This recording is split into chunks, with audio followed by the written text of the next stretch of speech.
am Nat. And I'm Guy. And this is your home for everything Alberta independence. Let's get into it. Oh, that's it. Okay. First of all, thank you so much for joining us today. Please don't forget to subscribe because, again, it really does help us out.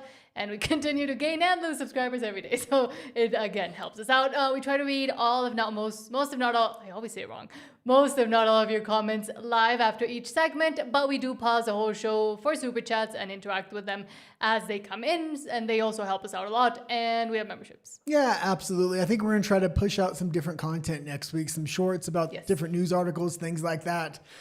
We've never done shorts, or we've done very few shorts. I used to do a lot of shorts, embarrassingly. So you can find them both on this channel and my Spanish channel, which is now my Spanish channel, but yes. Well, I've never done shorts, so I'm going to try it. I'm trying different mics, different setups, different action cams. So we'll see how it goes there. Yes, whole adventure. And doing it by yourself, because you've used me as a crutch for who knows how long. Well, you got a lot of work to do yourself. You're putting out educational content. I know, but I'm getting better. But now I'll go into your comments. Some of them didn't show up, but I'll just read them.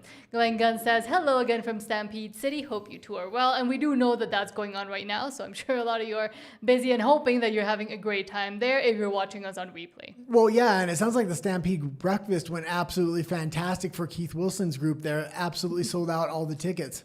Glenn Gunn also says, so Zuckerberg is coming to town. What about our great billionaire from Ontario that bragged about building AI here? Did Kevin O'Leary back out?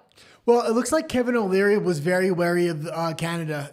If you watch any of his interviews, you'll know that. He decided to invest in the United States. Problem with that, I don't know if he knew, Colorado was an extremely blue, ideologically aligned state, and there is a lot of problems going on with Kevin O'Leary's investments. We've never really shown an article about it, but I'm actually pretty up to date on what Kevin O'Leary's doing in the States and how a lot of people are pushing back against it. A lot of NGO money actually going to push back against Kevin Leary's data centers there. It looks like Zuckerberg's going to have much more of a clear path with Alberta. Also, that being said, this Facebook investment in this AI data center coming to Alberta is one of the largest private investments in Canadian history. And they were saying Alberta independence was going to stifle any investment. It looks like it did exactly the opposite. And B. Karandi, hello, says this utterly sickens me. What happened to climate change? Why did the indigenous allow it? If they did, it proves they really don't care about the land at all.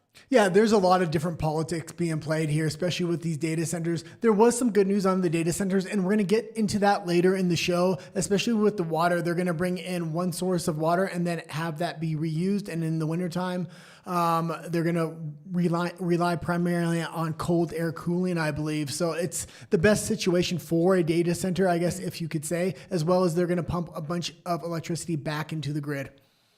Pete, hello Pete, says ships and subs have run on small modular reactors for 50 years. You want data centers, Smith, make them at least contribute to a small modular reactor.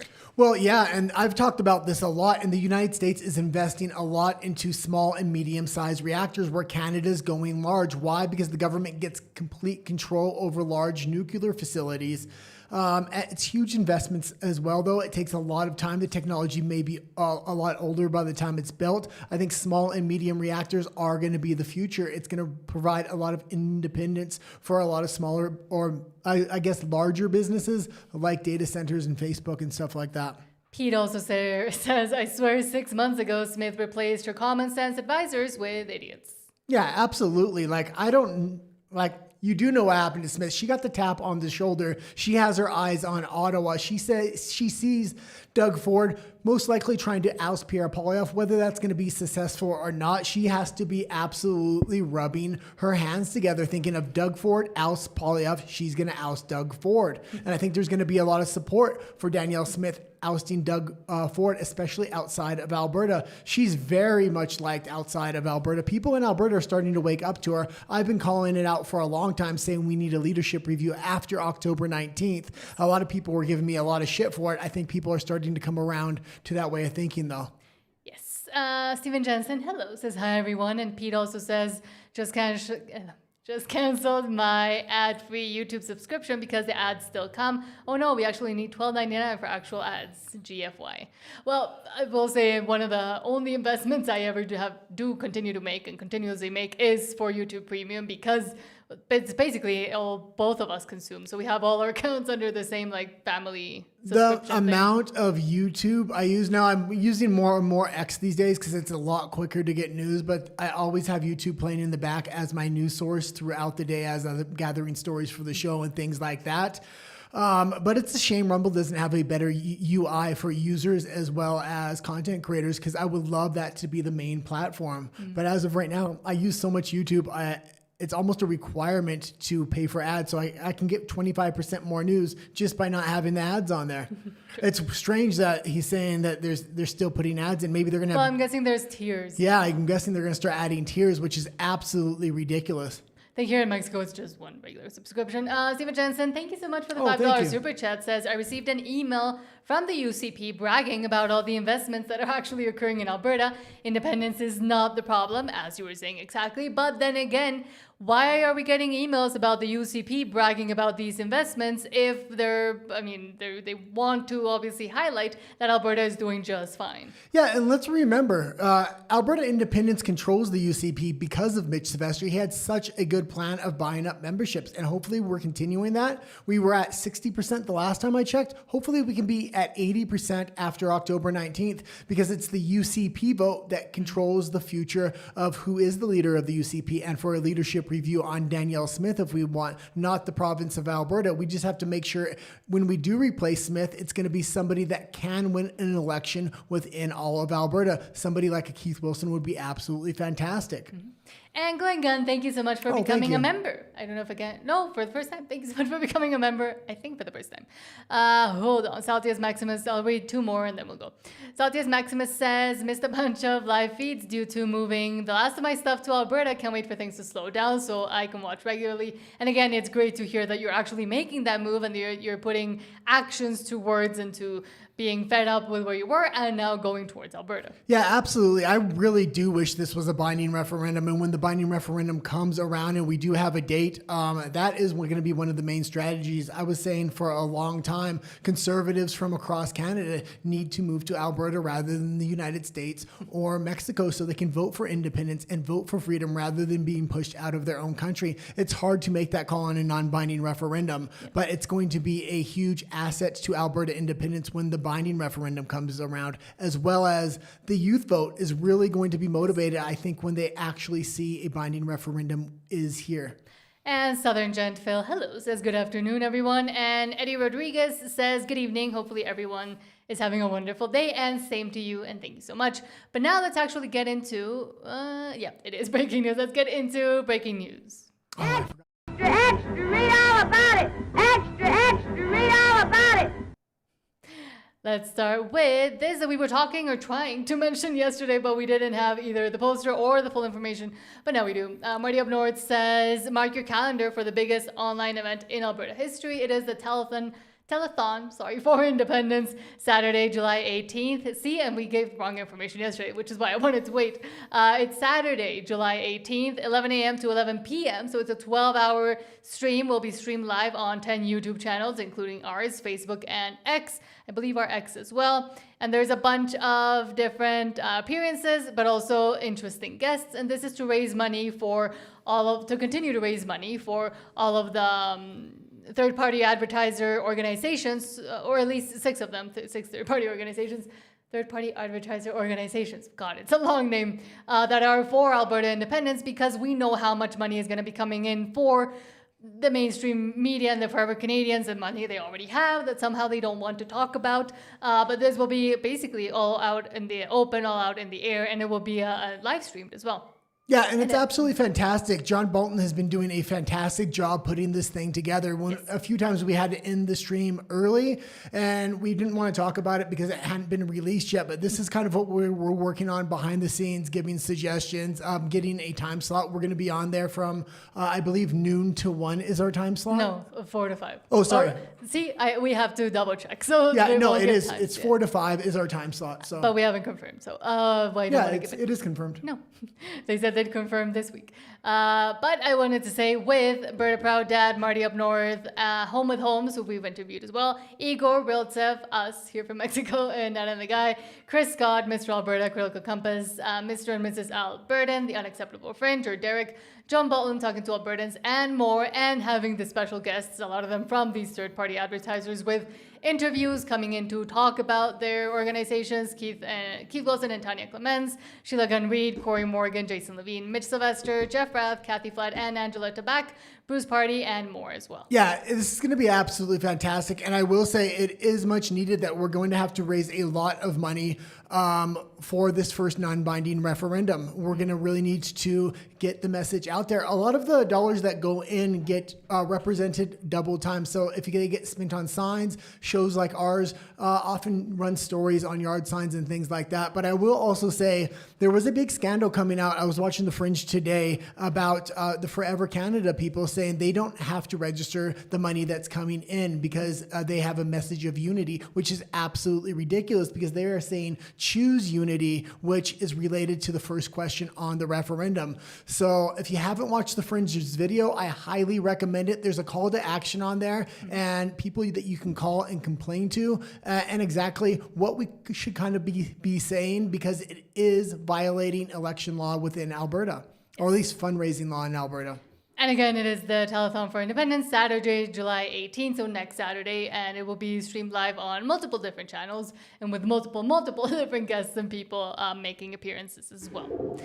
We'll confirm our time slot at the end of this week. Let's keep it on moving to the next breaking story here. The next one is RMC86 says, quote, "It's proof positive that the USMCA negotiations are tanking when CBC has a guest on who tears apart the entire elbows up narrative." Because they can't hide it anymore. Yeah, it's almost like they're trying to prepare the Canadian public for what's to come, and that's a cancellation of the USMCA. It's very likely to happen after the midterms, not before the midterms. And I think you're going to see more and more stuff like this, slowly prepping, especially the Liberal public for this. And hold on. Thank you so much to Glenn Gunn for gifting 5 memberships. Oh, thank you. And I will put all the names on screen just because I know some people don't like their username to be called out loud. But all of you popping up on screen now, please give a huge thanks to Glenn Gunn for the memberships. Yeah, absolutely. And now that we are coming up with different content, there will be a bit more of a benefit to having a membership as well. So look out for those as well. But let's get into the video of the USMCA and the CBC not being able to hide it essentially anymore. Well, and I don't even think it's that they're not able to hide it. I think they're literally wanting to prep the public. I think they probably got about 6 to 12 months to kind of do this right now. You're going to also see after the midterms, if Trump has a good result in the midterms and there's a conclusion to the Mexican part of the trade deal between the U.S. and Mexico, I think everything's going to line up them for him to give the 6-month notice on the USMCA. Uncertainty is continuing, and it would be really irresponsible to just assume if they haven't pulled the plug now, they're not going to pull the plug. We should just continue business as usual, and eventually it'll be fine. I think that would be a bad idea. And Jameson Greer, he knows who he works for, but he is following the rules of global trade. They've been pretty clear on what they're looking for from Canada in terms of online streaming, in terms of dairy, in terms of rules of origin for autos, a couple of other things. And these are all things that I've been led to understand are manageable, are doable. So start with that. Understand that the Section 232, the steel and aluminum and those other sectors, they're problematic, and we're going to hope we can work our way through. You know, in the old days, we used to be able to say, well, Canada gave us what we wanted on defense, and therefore let's give them a pass on this thing. They would look at the fullness of the relationship. Now, as you say, it's transactional. Really being challenged by it, it really involves taking... Well, especially with Mark Carney in power, it's become very transactional because Mark Carney has made this relationship transactional. Every time something with the USMCA comes up, he's like, why are we going to give that up if we don't get nothing in return? Well, you need to put everything on the table and cut one big deal. This is what Trump has been doing with other countries. This is what Carney should have done, but he made every little thing transactional, tit for tat. And now it's not going to go well because if the Americans cut the deal with the Mexicans, what they're going to want to do is pull out of the Canadian side of the USMCA and really go tit for tat, go after each industry and hollow out the other industries that they feel will move to the United States. slights and insults and swallowing them and saying, okay, but what's in the economic best interest? There are things that can be done. We know that the president responds to business, but business has been active, but business doesn't want to wave the flag and be in the media. So if we create space for quiet conversations, for levels of influence to move forward, I think that continues to be viable. I think the question is, does it stay the same or could it get worse? And it could get worse at any moment. Just because the president has not pulled that 6-month withdrawal notification, who's to say that he won't find a reason to do so? And because there are very few constraints on him, whether from Congress or the bureaucracy, that could be a road he goes down. That concerns me. Also concerns me that Mexico is willing to provide the sorts of concessions and offers that Canada can't. And the president would say, well, these guys are our partners, fine. I'm good with the bilateral with them. Canada, forget about it. Well, and Mexico has made a slew of concessions, militarily, economically, and otherwise, and they keep making the suggestions. They understand that they need to connect themselves to the U.S. economy for the future of the country, and I think it was a good decision overall. Even though the president is a far-left ideologue, she understands the economic future of Mexico relies on the United States. I would say the same for Canada as well. Mark Carney seems to want to play the tough guy, keep his elbows up. This is going to really come back to bite him if Donald Trump does put that 6-month notice in. And Pete, thank you so much for the $2 super chat saying, you've been right so far, NNG. Thank you. And we try to be, again, we do get things wrong and we correct them when we do. But I think because we used to do a lot of geopolitical analysis in general, and now we're focusing in on the issue of Alberta independence and wanting to push that forth so it actually happens. I think we have a lot of information we've been gathering and things we've been noticing for years now, and how it's all coalescing and how it all affects, in a way or not, Alberta and its independence and Canada as a whole. Yeah, absolutely. A lot of different mechanisms are going into Alberta independence. It's not just between Alberta and Canada. Globalization through Mark Carney has a lot to do with this, the United States relationship and a lot of other things. Freedom and independence movements are also popping up all around the world. I mean, there's 3 well along the way in Canada alone right now. Yeah. But thank you so much, Pete. And now let's go with... Mara Zelaya says, quote, not parody. Cowichan tribe waited 150 years to make a land claim. Chief turns around and says that the landowner waited too long to change the title case. Landowner waited 2 years. Yeah, and Mario's clips have been really quiet as of late. So they've always been. Yeah. If you can turn it up a bit, but this is absolutely crazy. This idea of private property rights disappearing in Canada is still there. People just aren't talking about it as much, but this is one incident where it looks like parody when you hear it. It took the Cowichan tribe 150 years to make a land claim. Somebody's going to get their own private property taken. They wait about 2 years and they say, oh no, that's too long. And the judge sides with the tribe here. Of course. This is not parody. The Cowichan tribe waited 150 years to file a land claim, and they won. But a landowner filed an appeal, and the First Nations chief said that the landowner waited too long to challenge the Cowichan title case. The landowner waited 2 years, while the Cowichan tribe had a gap of 150 years. So the court rejected a 2-year gap, citing an abuse of power, but allowed a 150-year gap. Canada in a nutshell. This is not parody. The Cowichan tribe. Okay, and you can leave it there. And this is something we definitely need to keep an eye on. Private property rights disappearing in Canada is going to be a thing. There are multiple mechanisms working on that at the same time on a provincial level, especially within British Columbia, but also on a federal level with Mark Carney with this 30 by 30 program. So when they said you would own nothing and you would be happy, they were absolutely serious about it. And now we're seeing the mechanisms they wanted to use to take private property rights, not just away from Canadians, but this is actually happening all around the world, and they're using UNDRIP laws. That's the UN laws. But also being able to push it forth and get help helping specific tribes and specific sectors or specific specialty groups and classes, as you call them, to continue down this line, but with help essentially from the federal government. Well, and I will say a big thank you again to Bruce Party, because he is the one that brought this idea of no specialty groups and classes and explained why and what the repercussions of this would be. And a lot of people in Alberta were really pushing back against him when he first spoke out well over a year ago. But almost everybody within Alberta Independence understands the value of having no specialty groups and classes and having everybody equal under the eyes of the law. But also currently being able to point to British Columbia, for example, and say, this is insane. And even though they say that, yes, the lands all have been ceded or mostly have been ceded in Alberta, what tells us that tomorrow somebody won't come from a tribe and say, well, though that was all signed under duress, so it's not applicable anymore. And now we're going to try to hammer forth with also taking away your lands. Absolutely. Lastly, speaking of, CBC Watcher says, quote, Meta to build $13 billion Alberta data center. It's first in Canada. And you'll read the whole thing here, but I will say we have another article later on that's talking about the water use and things like that. I actually like a lot of the things they did in this particular data center. That being said, I don't know exactly where it's being located, how close it's to cities and things like that. But this is one of the largest investments in Canadian history. So the fact that it's going to Alberta in a time Alberta independence is happening. I was watching John Bolton's video today, and he was showing the NDP, the Liberals, all saying there will be no investment in Alberta because of Alberta independence. It just gives in confidence. Well, what do we have here? We have the largest private investment in Canadian history, number one. We have the government itself trying to make some of the most massive investments in Alberta with multiple pipelines, what they're talking about. I thought we were insecure. Smith says, quote, the project will create more than 3,000 construction jobs, support 300 operational jobs, and generate approximately $250 million annually in benefits for Albertans, including through royalties, taxes, levies, and fees. Gary Damasi, Meta's VP of Data Center Strategy, says, our first in Canada and our largest outside the U.S., this 2.9 million square foot facility will represent an investment of more than 13 billion Canadian dollars. Meta pays the full cost of her data centers' energy use to those so those costs are not passed on to the consumers.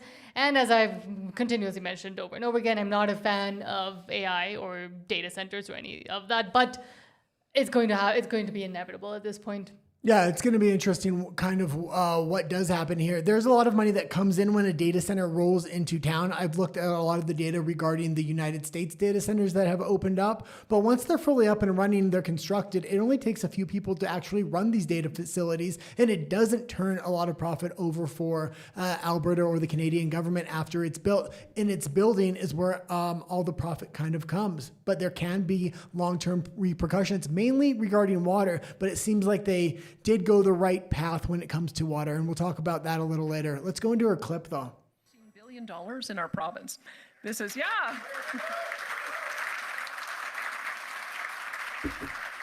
Oh, I forgot to mention one more thing. Once Alberta does get its independence, that data center comes with us, so that's absolutely fantastic. This is one of the largest private sector investments in Canadian history. The project will create more than 3,000 construction jobs, support 300 operational jobs, and generate approximately $250 million annually in benefits for Albertans, including through royalties, taxes, levies, and fees. Meta is also investing approximately $60 million in local infrastructure improvements, including roads and water infrastructure. In addition, Alberta ratepayers will see approximately 6% as a reduction in the transmission portion of their electricity bills through Project Greenlight, which is a $4.6 billion, 970 megawatt natural gas-fired electricity generation facility that was announced last week by Pembina Pipeline Corporation, Kineticor, and Morgan Stanley Infrastructure Partners. This facility will generate electricity using natural gas produced right here in Alberta. Yeah. We are proud. And we're going to play the entire thing because Meta's about to speak in a moment here. But I will say they chose to specifically invest in Alberta. They have to know what's going on with Alberta independence. So why are they investing in Alberta? Maybe they're betting on Alberta independence because if Alberta independence does go forward and we manage to separate from Canada, that's going to be a strategically placed data center. And if Alberta doesn't manage to separate, it's the best place tax-wise to have it within Canada. It's a win-win no matter which way the vote goes, not just for Meta, but for a lot of other companies. And this is why you're not seeing investment not coming into Alberta. You're seeing the exact opposite. If any place in Canada, money is flowing into Alberta and it's flowing out of the rest of Canada right now. But I also do see the Smith government specifically using this to get another little gold star for her and her government and say, look how much investment we're attracting right now and currently, similar to what she's doing with the whole pipeline story, being able to broadcast it all over the place and say, well, now we're creating the shield of, I don't even remember what it was called. And that should quell any kind of thoughts of independence, because we're doing exactly what you're telling us to do. See, we're bringing in investment. So I don't want this to be another little point towards the Smith government to say, no, we're already good here and we can be a sovereign Alberta within a united Canada. Well, I watch a lot of the politicians. Smith is getting all kinds of rub from all the leadership with inside of the UCP and with inside of the Conservative Party at the Stampede, especially this week at the Pancake Breakfast and a lot of other things. When they're being individually interviewed, it's Smith. But we have to realize it doesn't matter what kind of rub she gets. We control her future through memberships with inside the UCP, and we have to make sure that we call a leadership review after the non-binding referendum, and we get somebody in there that's actually going to call the sovereignty of Alberta and start implementing sovereignist policies. Proud to be investing here and excited about what we can achieve together. Today, we are thrilled to announce that Sturgeon County, Alberta, will be home to Meta's newest data center, our first in Canada and our largest outside the US. This 2.9 million square foot facility will represent an investment of more than 13 billion Canadian dollars. And a lot of people might not know the inner workings of Meta and what's happened over the last couple of years. They've really got in bed with the Trump administration, as well as they put Dana White, who's one of Donald Trump's best friends, on the board of Meta specifically. I'm sure a lot of her talks going down to Washington and stuff like that had something to do with this. If they're going to invest in anywhere in Canada, it's going to be the conservative stronghold of Alberta. And hopefully we get our independence and that data center does go with us. Dana White is that bald UFC He runs guy? he runs the UFC. Yeah. He's very, very outspoken, and I really like about the UFC the level of free speech he allows the fighters to have. A lot of other sports leagues do not have that same policy. Mm-hmm.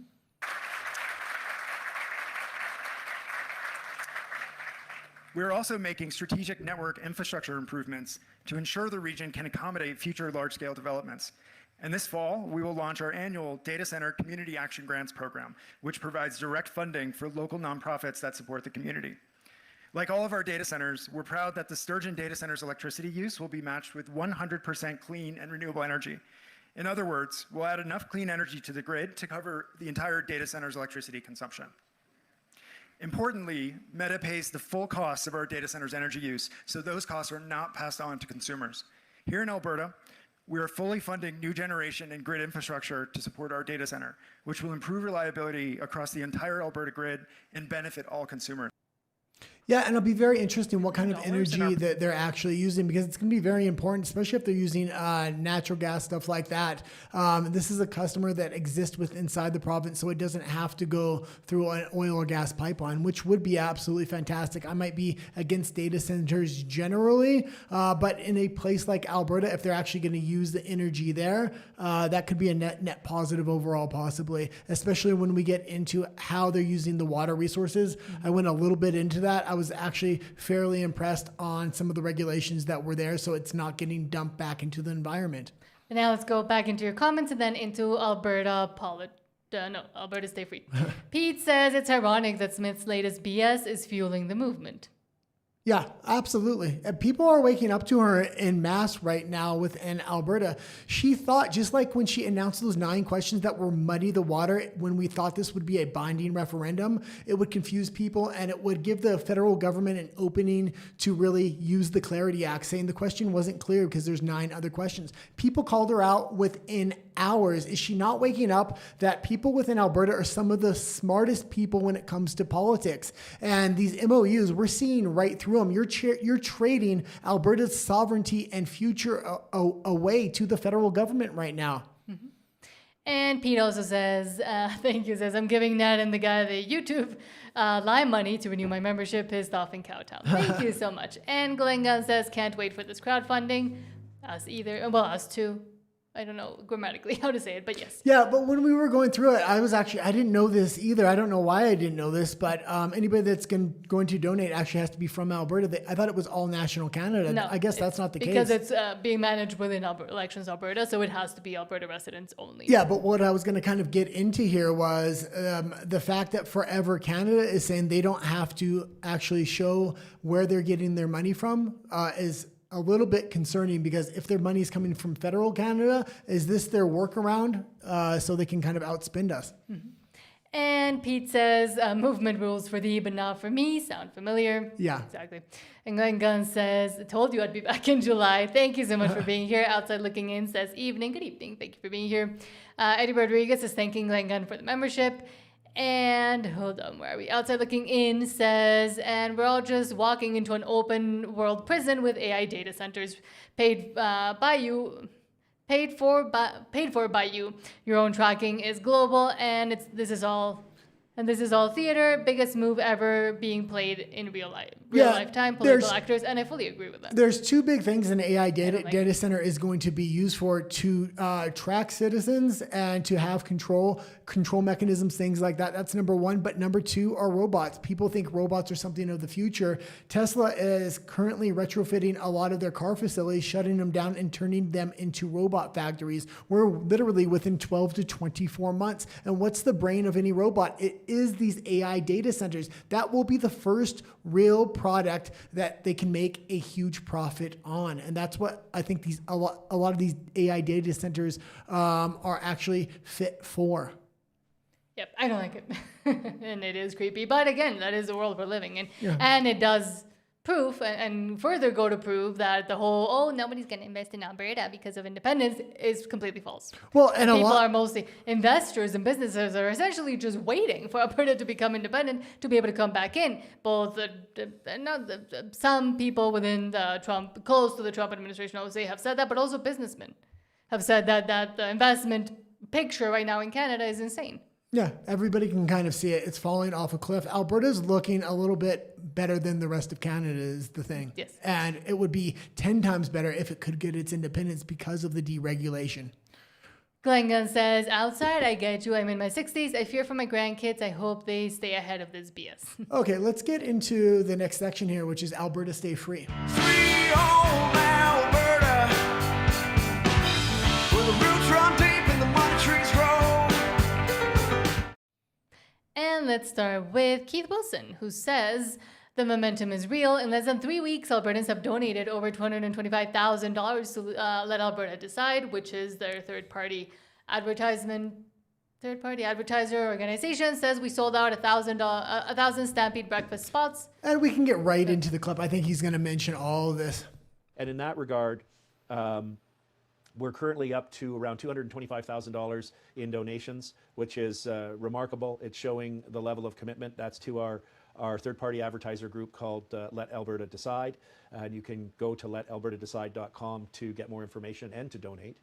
We also have our Stampede Breakfast coming up on Sunday, July 12th, which is completely sold out. We sold out in 5 days, 1,000 spots. So we're really excited about the level of enthusiasm. We've initiated our lawn sign campaign. We're about to roll out our large sign campaign. We had attempted to do some billboard advertising, and we were looking like it was going to. And yeah, I will say they're, again, trying to stop them from doing billboard advertisement at every single turn. They're trying to push back on Alberta independence. Corey Morgan is having a ton of issues with vandalism on his signs. Now they're having to put up trail cams and things like that to try to catch these people. I mean, we're running a political campaign as well as having to be the police force here, as well as calling out Forever Canada, and we're having to watch them as well. It's like we're doing multiple jobs here. Happen, but then we were told no by the billboard companies in Calgary that it was too political. So we're going to Plan B. We're not going to be discouraged by these things. And we're also enhancing our digital strategy, and we're getting ready to continually ramp up the campaign as we get closer and closer out of the summer holidays into the fall and into the home stretch leading up to the vote on October 19th.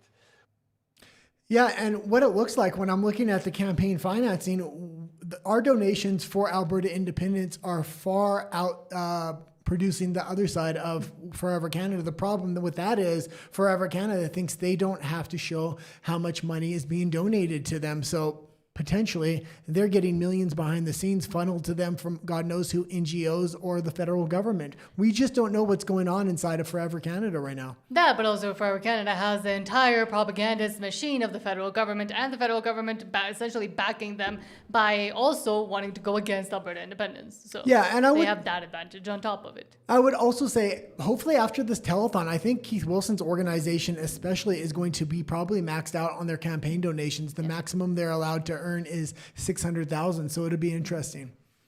But next, Alberta Power Dad says, quote, I was waiting for this comment, saying, quote, you asked for pipelines for years, now this is still not enough. No, it's not. It's still not enough because it doesn't solve the main issues. And this is why we were saying almost since the beginning when we started talking about Alberta independence, how important it is to move past just the economic side to get people to understand that it is also a cultural thing. It is also what Canada has done as a whole with as a country, to its citizens, to even people that come in, and to the U.S. itself as well, for example. Yeah, absolutely fantastic little video from Alberta Proud Dad. I wish he would have went a step farther because he connected all the dots here except for the last dot, which is this is pure communism. This is the federal government literally taking control of the natural resource industry and being the primary investor and pushing out private investment through regulation. I was waiting for this comment. You've been asking for pipelines for years. Now this still isn't good enough. No. What I've been asking for is Canada to stop blocking Alberta from doing business. There's a big difference between government getting out of the way and government using taxpayers to clean up the mess they created. For years, Ottawa scared away private investment with Bill C-69, the tanker ban, endless red tape, and anti-energy politics. Now they want applause because taxpayers may have to back the project. That's not Canada being open for business. Yeah, and you can leave it there. What I was going to say is I don't even know this is cleaning up the mess. I think this is completely intentional. This is the federal government intentionally creating regulations to push out all private investment and then say, we will invest, because this creates the mechanism of communism that they actually need. This is the way they can fund their communist utopia dreams as well. Mm-hmm. But next, John Alberta Patriot with an interesting video as well that another thing we've also been talking about is how important it is to continue having that messaging around immigration and mass migration into Canada and into Alberta itself, because it has been a sticking point for a lot of people to actually want to talk about it, but it is one of the main deciding factors within both Alberta but also Canadian elections when people are polled. So I am glad that John Alberta Patriot has been talking about this and seeing this as an issue now. And this was a fantastic little clip. I think when he first approached these ladies, he was unsure of the response he was going to get or what they were going to say, and they were in the know, definitely. So I think potentially Alberta independence voters here. John says, quote, there's a mass wave of migration happening right now. Spend an hour outside an immigration office in downtown Red Deer like I did, and you will see it with your own eyes. And I think that is a very important point. A lot of people don't want to, but which is why I say people live in their bubbles. They live in their suburb bubbles where it's comfortable. They don't get to see a lot of the things that are actually happening in the downtown cores of the Torontos, the Vancouvers, the Edmontons, the Calgarys, but also in other parts and other little enclaves, for example, where most of the migrants move or when mass migration actually starts affecting things. Yeah, let's go into the clip. And again, this is outside an immigration center. That's why I thought he thought he was probably going to get a different response, because I was a little surprised by their response as well. Hey, you guys overheard a lot of what I was saying there. I'm curious for your input. No, I actually was not listening at all. Sorry. Oh, well, you shouted out something. I missed what you said. What did you say? What's your name? My name's John. John? Yeah.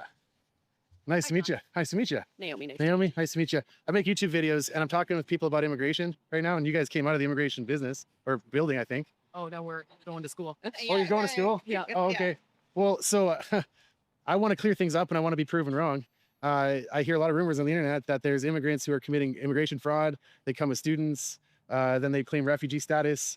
And have you heard anything about any of this stuff? Or? Well, yeah, it's everywhere. Yeah. Yeah. Like, I mean, Canada is a great country to come to. I wouldn't want to leave. If I had to go back, if I could get in here, I would do whatever I had to do to get here. So I kind of understand their perspective. There's just rules and regulations you have to follow when coming into. Yeah. Just remember, those have paid taxes their whole life have priority. That's totally fair, right? And you can kind of leave it there. I highly recommend going to subscribe to John's channel, but also watch the entirety of that video. And she had it exactly right. The problem is a lot of people within Canada think the Canadian government is putting citizens first, and they're not aware that mass immigration takes priority over citizens. They get dental, they get laundry service, they get a lot of other services not provided to Canadians, not provided to taxpayers. And it's the same in a lot of other Western countries that are trying to inflate their GDP through mass immigration and create a new voter bloc that is really unaware and that they can indoctrinate through mass media to vote for these crazy progressive policies. And even through the stipends that a lot of these, in this case, asylum seekers or refugees get, that regular citizens, number one, obviously don't get, but also aren't even aware about, because the government does almost anything within its power to hide it as well, and hide those huge numbers, I would say. Unfiltered with Kells also says, quote, "The truth hurts, $900 million more gone, while Canadians can't afford groceries, rent is out of control, and healthcare system is collapsing." Has been collapsing for a while. Over $26 billion sent overseas since 2022. Yeah, and we'll go right into this. Okay, hold on. I usually read when I'm trying to set it up. There we go. My voice is completely shot, but I have to say this. I am sick and tired of our government funding war for corrupt governments. I'm honestly just so sick and tired of it. We are living through a massive cost of living crisis. Canadians are struggling to buy groceries. Rent is out of control. Insolvencies are hitting record highs. $900 million could help a lot of struggling Canadians right now here at home. It could help our pathetic healthcare system. Like, our people need to come first. So when is that going to start happening? Honestly. Like, I'm so over this. It's not. Well, and it's not just Ukraine. Ukraine's the most egregious example because per capita, Canada is the number one donator. We're talking over $26 billion. Almost $1 billion recently was just given. But Canada and Mark Carney is giving out massive amounts of money to other countries and NGOs outside of the country. Why? Because the money disappears and there is no paper trail once it leaves Canada. And who's running Ukraine specifically, or at least the contracts that are going out for this $900 million most recently, but even the $26 billion before that, it's Christina Freeland. What does that bell ring a name? Yes, the Trudeau administration as well as the Carney administration. She is the godmother to Mark Carney's kid. Mm-hmm. Speaking of Mark Carney, Marty Up North says, quote, "I've been doing my rounds on Quebec social media platforms, talking about the two recent pipeline announcements in Alberta. Quebecers are pissed. They feel betrayed by Carney. They are totally against hydrocarbons, still feel that man-made climate change is real, and believe that they're the ones subsidizing Alberta's oil industry to the tune of billions." Funny that. The fact that Carney is willing to temporarily sacrifice the support of his base out east shows how serious he is. He's taken the threat of Alberta independence. He's hoping the promised pipelines are enough to secure a no vote in the upcoming referendum. After that, he'll go back to Quebec and beg for forgiveness, saying, quote, "I had to make empty promises to save the country and ensure you continue to receive your equalization." Yeah, and this is absolutely fantastic. I understand Quebec has a different ideology. They're far more left-leaning. But what's going on in Alberta is really causing a lot of chaos in Quebec. And they need that because the PQ's numbers were dipping. The PQ is kind of the independence party within Quebec. That election is going to be coming up very soon. So everything that's going on in Alberta with these pipelines and everything else, I would think would help the PQ out at the polls. There is another problem. There is a lot of shifting in politicians happening right now between the Liberal Party and different parties within Quebec. I think they're trying to really sit things up behind the scenes because they really want to squash the Quebec independence movement. And first of all, thank you so much to Stephen Jensen for the $5 super chat, saying there's an employment agency in Edmonton that is prioritizing immigrants over Albertans. And yes, well, that's true, Stephen Jensen. It's not just in Edmonton. It's not just that one office.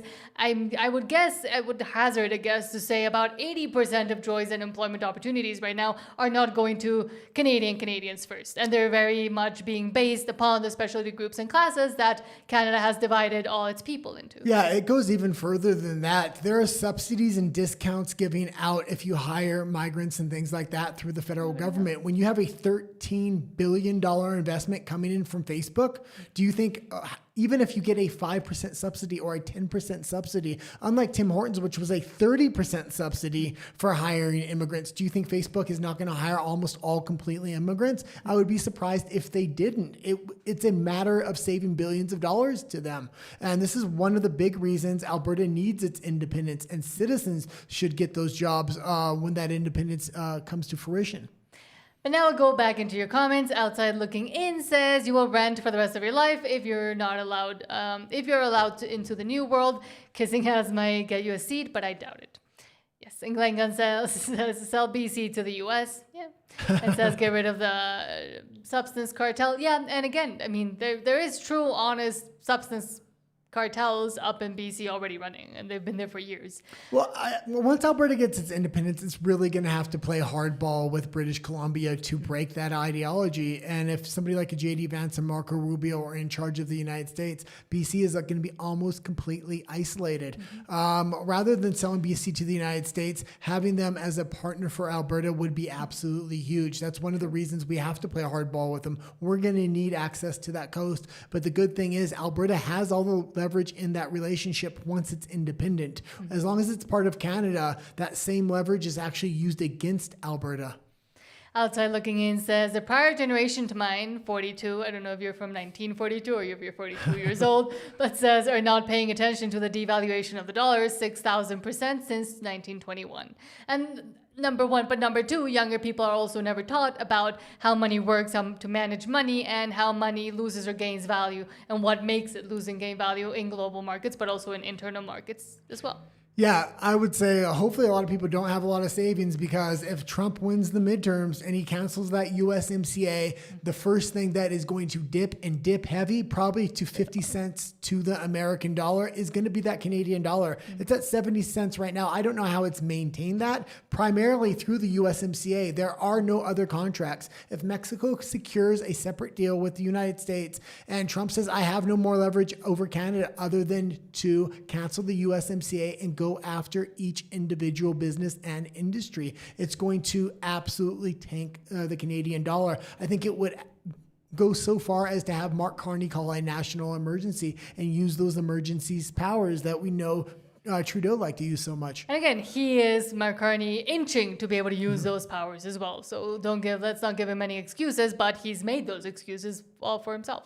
Glenn Gunn says to Guy about the data center guy close to the Saskatchewan border sucking the North Saskatchewan River, Saskatoon, not sure, but North Sask. Yeah, we're going to go into that, and a lot of people thought it was going to take a lot of water out of the environment. They're using a different mechanism to cool it, which is going to reuse the internal cooling and things like that in the summertime. And in the winter, I think it's going to be primarily air cooled. This is one of the first things I looked in when they announced this data center, because water is the big issue that I was concerned about. So we do have an article where they're going to talk specifically about that. That being said, that article comes primarily from Meta itself. So. Of course it does. Outside Looking In says the boom is over. Suffering and fake numbers of inflation that do not include your cost of living are the new truths.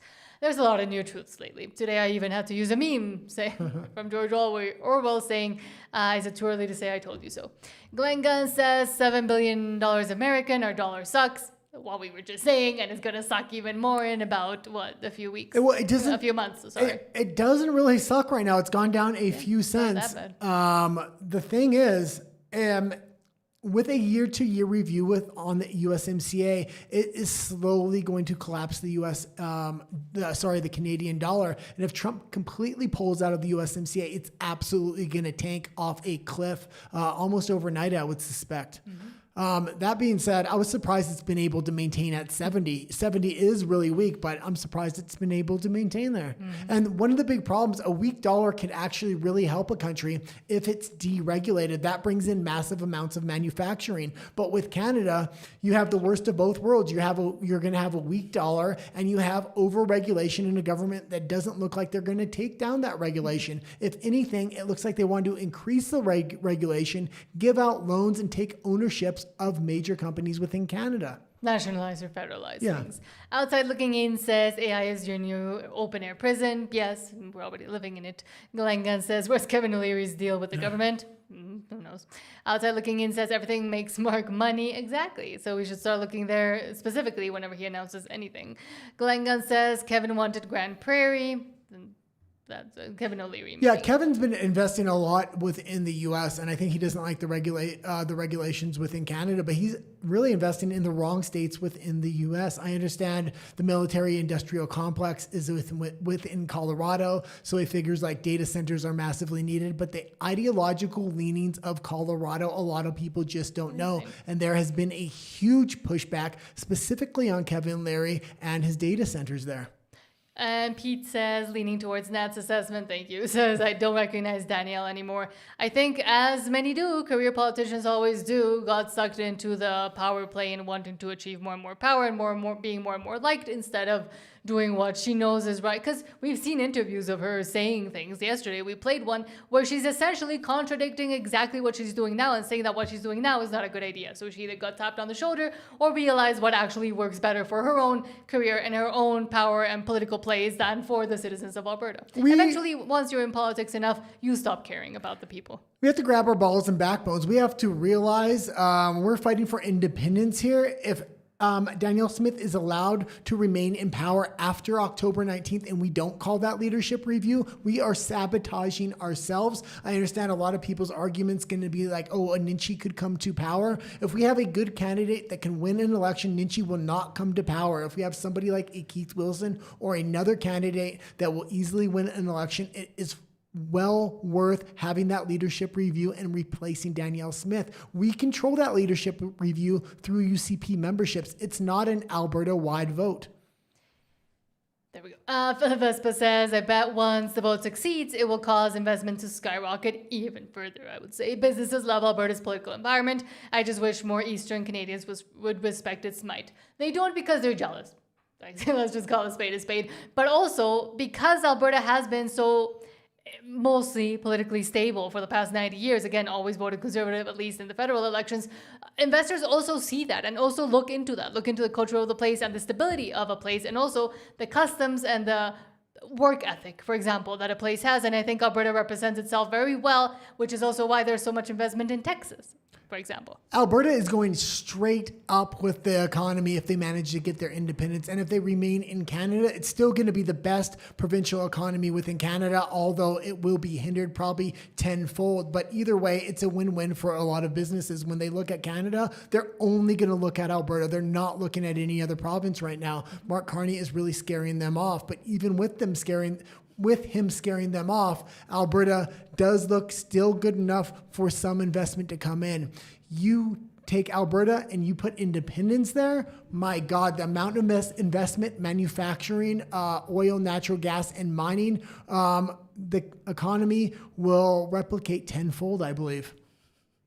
A bug just flew into my eye.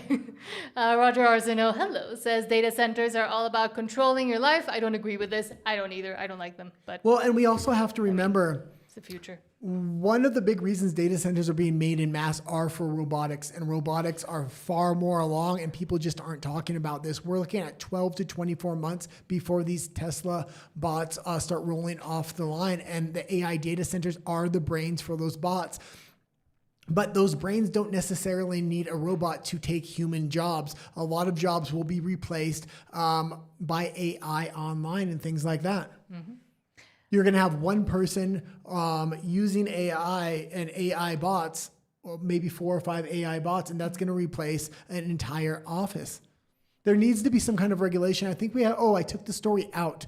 It was about driverless cars. The number one job for blue-collar workers are driving-related jobs, whether that's trucks, cabs, things like that. And immigrants. There needs to be regulations that we have no self-driving cars. That is massive control, number one, for the government, but number two, it hurts the working class the most.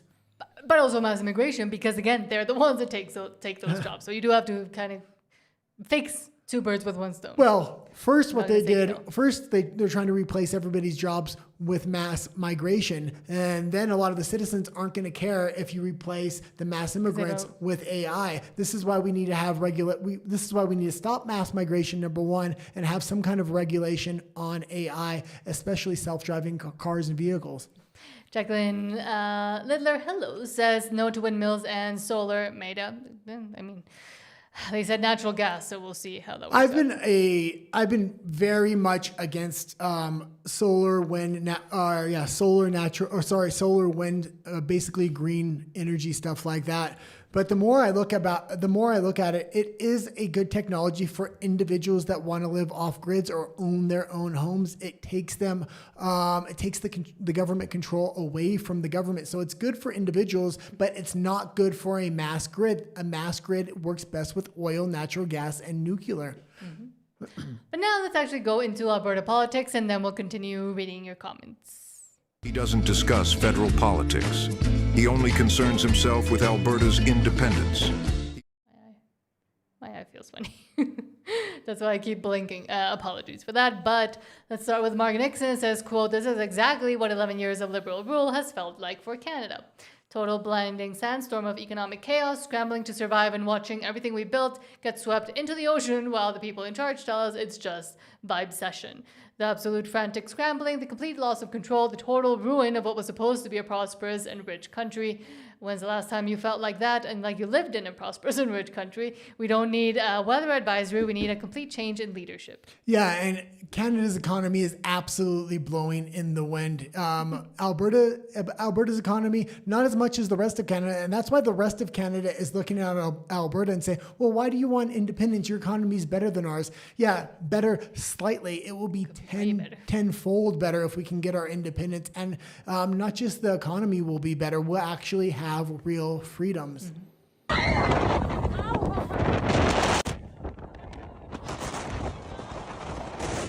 We can turn the volume down.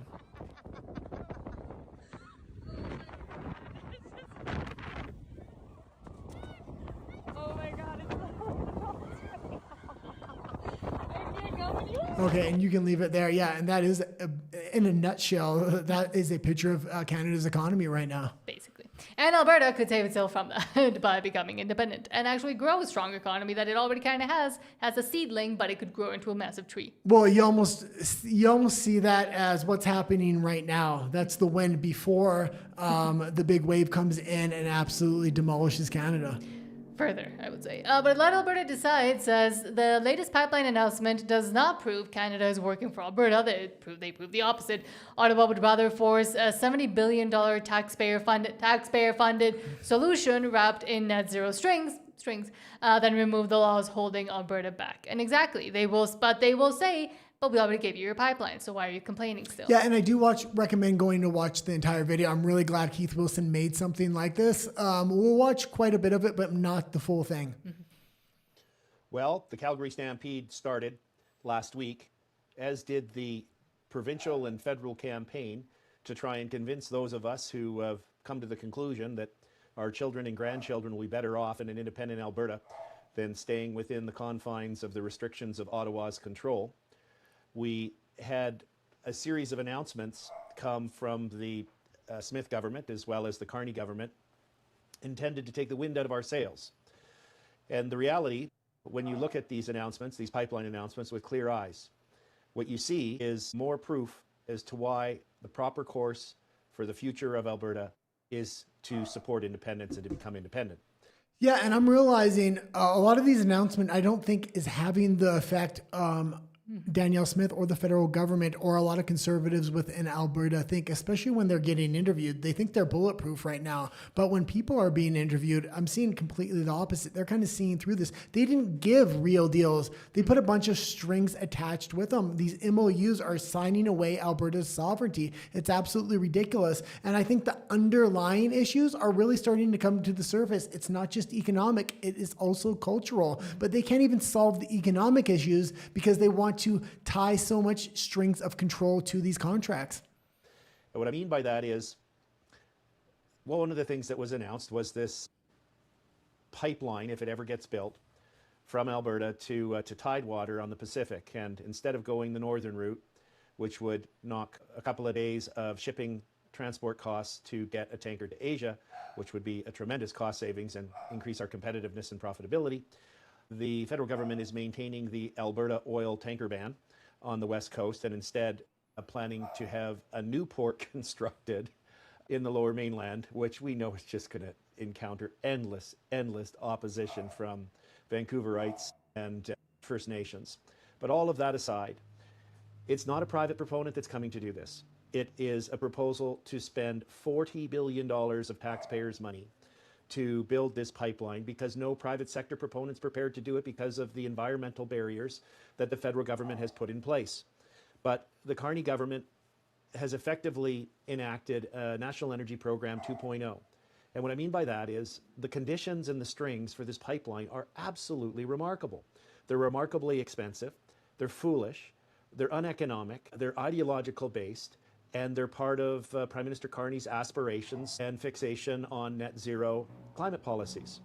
Because as a condition of the federal government agreeing to be a participant in this new pipeline using your tax dollars, deficit dollars at that, is Alberta had to agree to impose increasing carbon taxes on the entirety of our production, present and future, as well as the pathways carbon capture. Okay, and you can leave it there. And I do recommend going to watch that whole video. It was absolutely fantastic. And he's right. She's signing not only sovereignty away, but she's signing past contracts away as well. We're retroactively having to pay carbon taxes on pre-existing pipelines, oil and natural gas contracts. This is ridiculous. Another question here has to be, if the federal government's the primary investor, where are they getting the technical expertise here? Because the private industry is usually the one that brings a lot of this technical expertise in.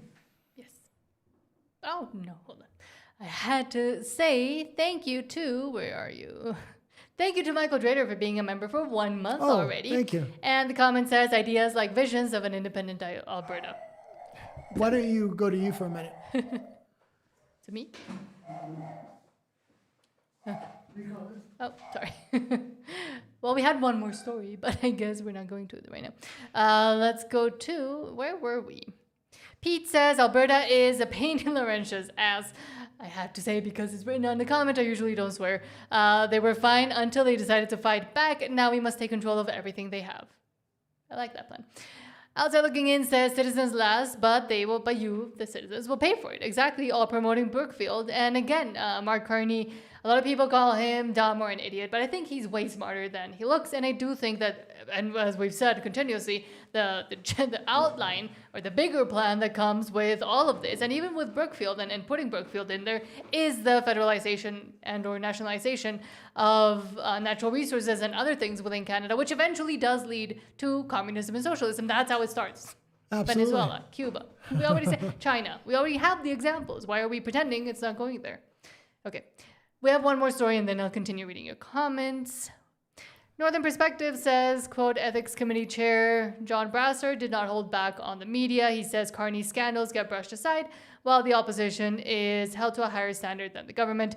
But at this point, it's a lukewarm opposition that can't do anything. So yeah, and I don't know how much pity I have for them. Northern Perspective has been doing a fantastic job with going into interviews and in-depth investigations and things like that, exposing a lot of things in federal Canada. A lot of whistleblowers and tipsters are funneling information to Northern Perspective, which has been a huge benefit to actually shine a light on a lot of these scandals. But the media right now in Canada, first they're going to control free speech, then they're going to try to control the media or the independent media completely. Sean, thank you so much for the $1.99 super chat. And says the guy, you never saw Dan Rather take bathroom breaks. Dan He's Rather not the most subtle of them all. Dan Rather doesn't have a small bladder like me. Exactly. But now let's go. Well, and when I get nervous, I drink a lot. So I drink like 2 cups during the show. Water. We've been sober for a long time. Yeah, no, 2 cups. Apple juice and water, and then a tea as well. Which are all diuretics. So great for us. But let's watch the video. So one of the most important aspects of accountability when it comes to any democracy is the freedom of the press and journalists actually digging into what a government is doing, because the whole aspect of that principle is that the press is supposed to uncover what the government is doing to inform the public so they can make an educated decision as to whether or not they still support a government. Mm-hmm. Is that still happening in this country? In certain places it is. Certainly on what you and Tanya are doing and what others in the independent media are doing. Look, I've said publicly in the House, and you may recall what I said, because I meant it. I said to the media, especially after the transactional majority, because when that power has been taken away from parliamentarians, both in the House of Commons and at committees, then the onus and the responsibility and the burden becomes on the media to do their goddamn jobs, is what I said, right? And what I meant by that at the time is, I gave the example that Canada is the only Western democracy in the world where the opposition party is held to a greater account than the governing party. You don't see that anywhere in the world. And they have to start holding this government to account, especially if MPs are unable to, because they're hiding, the Liberals that is, in camera, not allowing information to be released or whatever. It's going to be up to the press to do that. The problem is that, when you subsidize the media to the extent that it has been, obviously we know the numbers with CBC, and we know, $900 million. And you can pause it for a minute. We'll play the rest of the clip. But what I will say is, if you look at the EU as well as the UK, they're far more advanced in their level of censorship. The problem with Canada under a majority Mark Carney government, they've built all the exact same mechanisms. Now it's just a matter of when they're going to actually start implementing them. Canada's independent media is going to start looking a lot more like the EU and the UK over the next 12 months, I believe. Mm-hmm. Ancillary subsidized media, the challenge becomes when your mortgage and your meal depends on government handouts and government subsidies, you're never going to bite the hand that feeds you, right? And we've seen a lot of that happening. And it's been amazing to me. I mean, I've been here 11 years now, and I've seen the progression of this happening, providing tremendous cover to the media. I said at the time when the Liberals announced the media fund, early on in the first mandate of Justin Trudeau, I said at the time that this is going to cause this to happen. And okay, and you can leave it there. And I think it's less about the billions of dollars the mainstream media is getting, because the mainstream media is dying even with those billions of dollars. But it's more about the mechanisms Canada has built based on EU and UK legislation that they know they can now censor the independent media. And that's what they're going to be going after very soon here. And I would expect them to really focus in like a laser on Alberta independence first, because that is the biggest threat to them. Mm-hmm. And gives them the best excuse to actually be able to censor things. But Outside Looking In says you predicted the future, not sure on which bit, but unfortunately, in many cases, yeah. Once in a while. Outside Looking In says you will rent for life, yeah, exactly. Unless you change, and says his AI data center is $8 billion. Pete also says just received, I'm so sorry. Says just received the ashes of our 20-year-old little girly cat named Rosie. Tough and very sorry for your loss. And I mean, hopefully she seems like she lived a very, very long life. So that's good. Well, one other thing, I haven't seen Todd in the chat today. Me either. Maybe he's at the Stampede. Oh, maybe he's at the Stampede. We do have a video that Todd did send in, I think with his new iPhone, but it looked like a Federalist or somebody from Forever Canada possibly was going absolutely crazy. We actually have to play that on Rumble because of how crazy he was going. He was getting violent as well as the language he was using, but that will be the first clip we show when we do go over to RUMBLE. Yes, but Pete, very sorry once again for your loss. Sean says, will a free Alberta have their own rival spaceport to offset the loss of usage of Canada's Space Centre? Mark Carney and his little red rocket aren't going very far, I would say. Well, and another thing you have to realize, there's only certain places that are easy to get through the atmosphere and things like that. Canada doesn't provide that. That's why most of the space stations in the United States are in the southern United States itself. The best way for Alberta to get satellites in the space and do other things is to piggyback off of SpaceX. Mm-hmm. Hold on. Sean says, a new port, who will own the land? First Nations? Are there any environmentalists in Vancouver? All of them, basically. Why such resistance to Port Rupert? Oh, because it's a deep water port, because it's actually profitable. I mean, there's a dozen reasons. Carney right now is building the mechanisms for communist, federalist, natural resource control. So he wants to make sure any projects he gives out right now aren't going to be profitable, or they're going to take a long time to build. So by the time they are built, those mechanisms will be fully enacted at this point. He's just got his majority government. It's going to take him at least another year and a half to build that secure foundational mechanisms to usher in communism and to start taking over some of the major industries within Canada.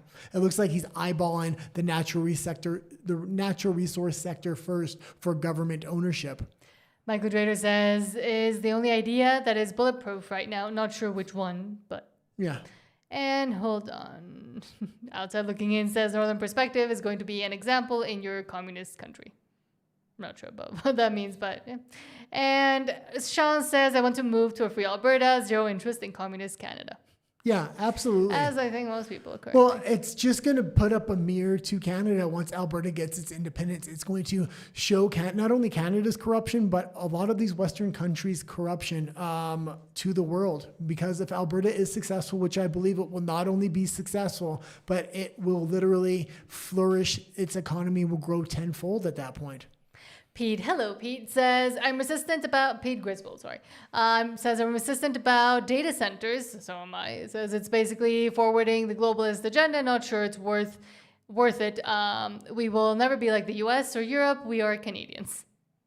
Yeah, absolutely. They're going to get built either which way. So I don't know. But that data center can come with us is the big thing. Or we can decide to tell Facebook to kick rocks at that point. It'll be up to us. Saltius Maximus says, never invest in a communist country unless you want to lose your money. I invested in Tesla and I'm very happy with it. Mm-hmm. Good. And I mean, especially with Tesla coalescing all their businesses right now, man, that is looking like a better and better investment every day, especially with SpaceX and Starlink. Mm-hmm. And I would also say, again, we already have the examples of Venezuela, Cuba, China, etc. And what happens when people, even afterwards, people try to invest in communist countries, it doesn't turn out good and you just lose the money. Yeah, and I will say something else about data centers. I've been doing a lot of research on specifically Elon Musk and how he wants to build his data centers. He has a completely different model. Number one, he wants to put AI data centers in space. It's basically free energy from the sun because the amount of power solar panels can pull out of space is actually unlimited 24 hours a day. So it would be free powering the data center. It would be free cooling as well. But he has a second decentralized idea for his data center where he actually wants to use Tesla vehicles when they're not running. So very interesting concepts. I was looking through some of his patents that he was putting out there. So if he's successful at putting data centers in space and also using decentralized data centers, there might not be such a need for these big data centers that they're actually building. I still don't like the idea. But Pete Griswold says, some day it's thunder, some days it's woof woof. Yes, our apologies. Our little dog is yelling at people outside. And Rage Against the Machine says, you look lovely today in case Guy hasn't told you. Thank you so much. I tell her every day. No, he does not. Yeah, I go into the bathroom when you're taking your 3 hours and I say, oh, you look lovely. That sounds bad when I'm taking 3 hours to get ready. Yeah. You have to clarify that part. Oh, she takes 3 hours to get ready for a show. To get ready. But not 3 hours. It's about an hour and a half. No. Because I have to actually, my hair is pretty, not very curly, but it has a weird wave pattern that I don't like. The shower alone takes an hour. It does not take an hour. Okay, let's continue on. People don't want to know this. Cindy, no, I'm sure they don't. Cindy Melnick says, Camille hasn't said a word, so he could block it all. Exactly, and I think he hasn't said a word because they might use him eventually. No, they're not. He's not going to say a word, not because they're going to use him. I was looking into this specifically on why he wasn't saying anything. They would actually be able to converge the pipeline so Manitoba could have a port as well. So that's what I think. That's what I think the long-term play for Canoe is going to be. And he wants he has a couple of other asks from the federal government right now. So I don't think he's going to be too much trouble if they do build the pipeline going east. But that being said, that is a pipe dream, literally. Alberta needs its independence long before that. Sorry for that. And we've got the real Steven Jensen here. Yes, Steven Jensen, thank you so much for the $5 super chat saying solar storms, radiation, temperature control, very big issues in space for computers, data centers, etc. Yeah, it is. That but is true. Elon Musk has been filing a lot of patents lately to address a lot of those issues. There are a lot of benefits to data centers in space as well. And lastly, Philip Vespa, before we go into Alberta Personalities, Philip Vespa says, I noticed how much lighter the traffic is when school is out. Same here, school is out here in Mexico. Says an indoctrination center that teaches kids to hate their country and their parents is responsible for most of their climate change. Homeschooling now. And I'm a huge, as you all know by now, huge advocate for homeschooling. And I mean, this just goes to further prove that it doesn't even work for their little ideologies. Yeah. Okay, but now let's go into Alberta Personalities. But they need to understand that Albertans are done. We're leaving, and there's no more conversation to be had. I know that's upsetting to people. Let's start with Johnny. And this is Stephen Miller, and this is a little bit older of a clip, but he actually nailed this bang on. So it takes a little while to get into it before I understand what he was actually saying. But about halfway through it, yeah, he really nailed it here. It is true that many of the people in this room for 4 years failed to cover the fact that Joe Biden was mentally incompetent and was not running the country. It is also true that many people in this room who have used this talking point that Elon is not elected fail to understand how government works. So I'm glad for the opportunity for a brief civics lesson. A president is elected by the whole American people. He's the only official in the entire government that is elected by the entire nation, right? Judges are appointed, members of Congress are elected at the district or state level, which is one man. And the Constitution, Article 2, has a clause known as the vesting clause, and it says the executive power shall be vested in a president, singular. The whole will of democracy is imbued into the elected president. That president then appoints staff to then impose that democratic will onto the government. The threat to democracy, indeed the existential threat to democracy, is the unelected bureaucracy of lifetime tenured civil servants who believe they answer to no one, who believe they can do whatever they want without consequence, who believe they can set their own agenda no matter what Americans vote for. So Americans vote for radical FBI reform, and FBI agents say they don't want to change. Or Americans vote for radical reform on our energy policies, but EPA bureaucrats say they don't want to change. Or Americans vote to end DEI, racist DEI policies, and lawyers in the Department of Justice say they don't want to change. What President Trump is doing is he is removing federal bureaucrats who are defying democracy by failing to implement his lawful orders, which are the will of the whole American people. And there's so much to say about that because Mark Carney manipulates his job stats and things like that by comparing it to the United States. The difference is private industry jobs were going way up in the United States. Donald Trump was firing massive amounts of government workers, and that's what really skewed the American numbers. I was really glad to see when he did go after government workers and started draining the swamp on the bureaucratic level, at least on that front. Mm-hmm. But next, and I guess swear word warning. Well, there was something else I was going to say about that as well. And there is a war going on against not only the executive, but they're going after the king and the king's powers within Britain as well. Now, I don't necessarily like the king in Britain at all, but the bureaucratic state is trying to get rid of the king's powers, just like they're trying to get rid of the president or the executive's powers within the United States. These bureaucratic state mechanisms want to absolutely take over, so it's a blob that has no real one leader. Specifically because that blob works very well within socialism and eventually communism. But next, speaking of, the Wall Street Ape says, American woman speaks the truth and says radical liberals are very obviously mentally ill. And again, swear word warning, I guess, unless it's... Oh yeah, she swears right at the beginning, I forgot. But we'll just let it go. She nails it right on here. And I'm glad to see a lot of conservative women starting to wake up now. I've been awake for a long time. I woke you up. Well, no, but they're starting to speak up as well, which will have an influence on other women that may be not politically engaged. Now, liberal women are going to say, yeah, whatever. But a lot of women are non-politically engaged. So when they hear other women speak up, it does have an impact.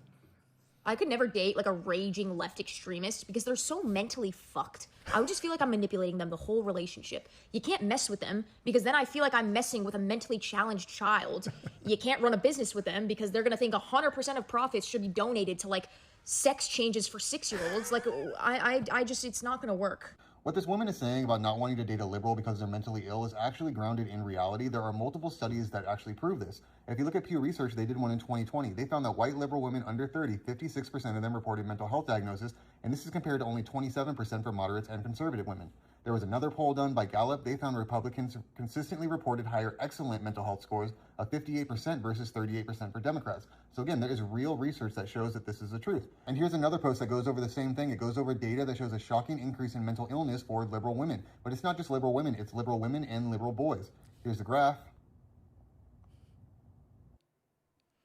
Well, and it should have said liberal boys and conservative men, but it said, yeah. But I would also say... But that you got to figure most of Canada has a mental illness at this point. Self-inflicted in many cases, in most cases. But I would also say with the mechanisms that the left and the extreme progressives and the ones we're thinking about use, a lot of it is psychologically infantilizing themselves to, for example, prove a point. And Liam Out Loud had a great video about this. I think it was yesterday or the day before. I forgot to give it to you. But explaining essentially the mechanism that is being used by these people and the way that they form their arguments. So they essentially never feel like they're losing, even though they're terrible arguments that they're making. They don't know how to properly debate. But also they resort more and more and further to not just emotional answers, but also self-infantilizing themselves so they can never lose because now they're the victim, they're the child. Yeah, but more people are waking up and they're choosing logic over emotion. Hopefully. Well, I think that's what a lot of this Alberta independence wins on both sides. It wins logically and emotionally, I believe. What's going on? I was glitchy for a bit. Oh, okay. You should be good now. Sean says, free Quebec will have no effect on other states or provinces in North America, but Alberta could lead to states here in the USA also seeking separation, true competitiveness with government. Yeah, I think Quebec will be much different than what people think if they do get their independence. I think there's going to be a hard turn towards conservatism within Quebec. When they're part of Canada, it benefits them to be liberal in a lot of different ways for their remittance payments, which is about 30% of their economy, as well as a lot of other things. But over the last decade, behind the scenes, they have been building the mechanisms for independence while they collect the remittance welfare payment. Most of Quebec is actually conservative outside of the major cities. And when they actually have to stand on their own 2 feet, pull up their bootstraps and deregulate in order to survive, I think you're going to see that conservative streak really come out and starts to present itself in their politics more than it does now. And Outside Looking In says, you made this channel because you see where it's headed. Oh yes, and says, pay attention to patterns. Not only did we make the channel, we saved up for 4 years and left the damn country because there wasn't, for example, an Alberta independence movement at the time when we were looking to leave. But we saw how every single one of our red lines got crossed, even the most important one, and we decided we can't stay here any longer. Luckily, I'm from Mexico. I had just been living in Canada for 13 years. I also had a different perspective because I lived outside of Canada and I hadn't been within that bubble for my whole life. So I wasn't that frog boiling in the pot and slowly boiling in the pot because I'd seen a different example of how things are made. And I'm guessing so did you, because you lived in the US for a while when you were younger, but you're Canadian, and then moved back to Canada. And I think we both saw even faster because we weren't accustomed to how Canada used to be and how we slowly started getting boiled. We were kind of trying to jump out before we got boiled. Well, I think we really tried to not leave Canada at first. We tried to create a YouTube station and shine a light because we thought we could push back, but it just became more and more evident the only way at that time was to flee the country. Alberta independence doesn't have to do that. They can take the country with them. And that's why I'm so heartened when I see Alberta independence and we talk about it. And that's why we talk about it so much. It doesn't just have an impact in Alberta. It will have a ripple effect over all of the West. And hopefully we can save Western values by showing it's the people that control their future and not these governments that have detached from the will of the people.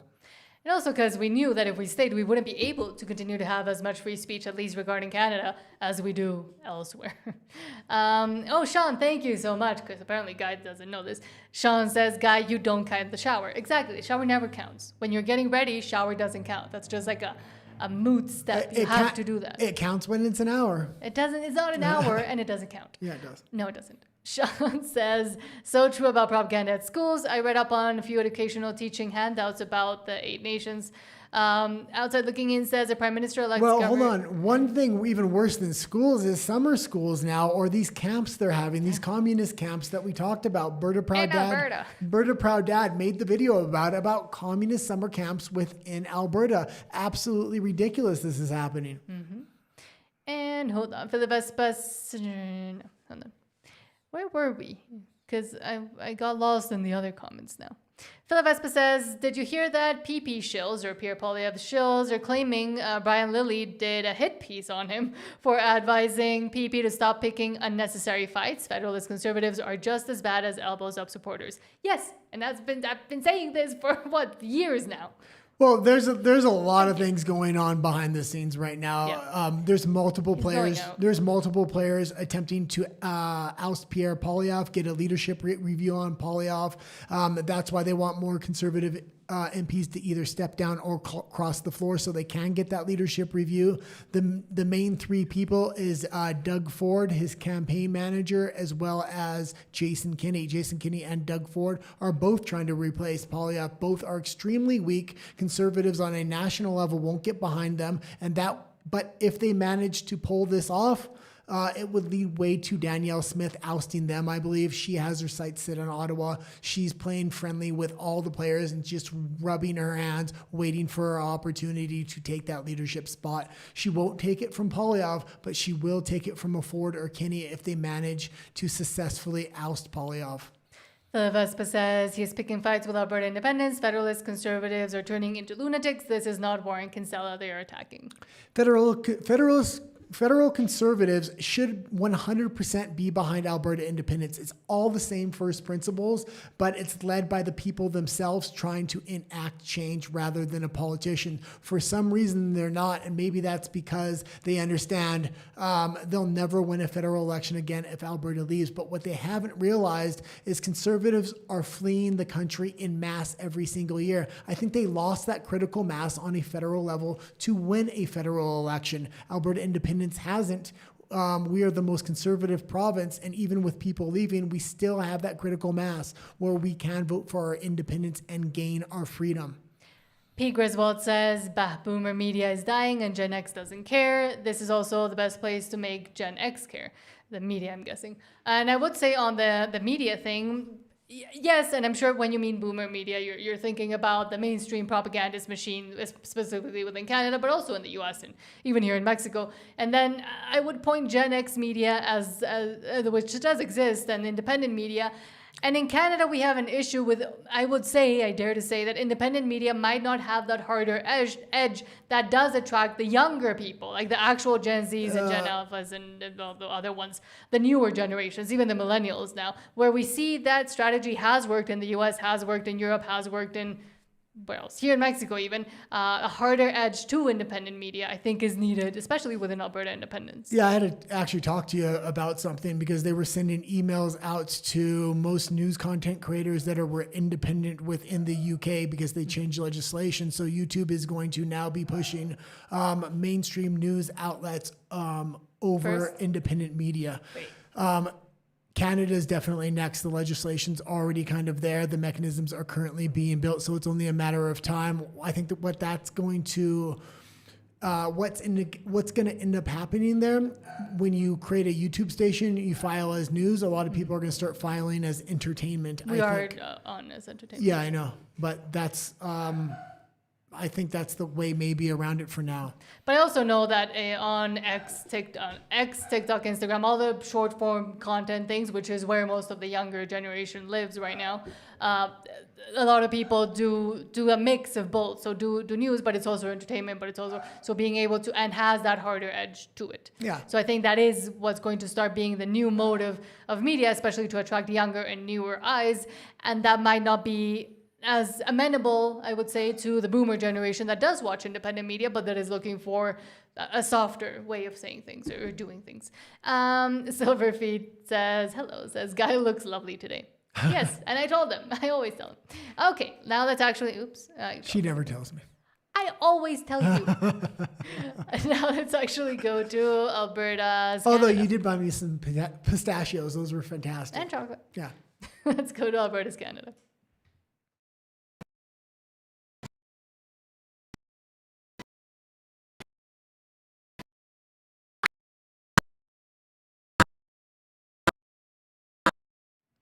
Okay, well that wasn't working, but we're in Alberta's Canada now. I don't know why it was so glitchy, but let's start with... And the dog is really barking today. I apologize. There's the birthday party next door. Yeah. But let's start with, as we were talking about, the Meta AI data center in Alberta. Yeah, this was, I thought, the biggest story of the day. And I thought this part of the story was far more important than the actual announcement itself. CBC Watcher says, quote, to put that into perspective, our annual water use is actually less than a typical Alberta golf course because people were asking about the water. At Meta, we also strive to be good water stewards.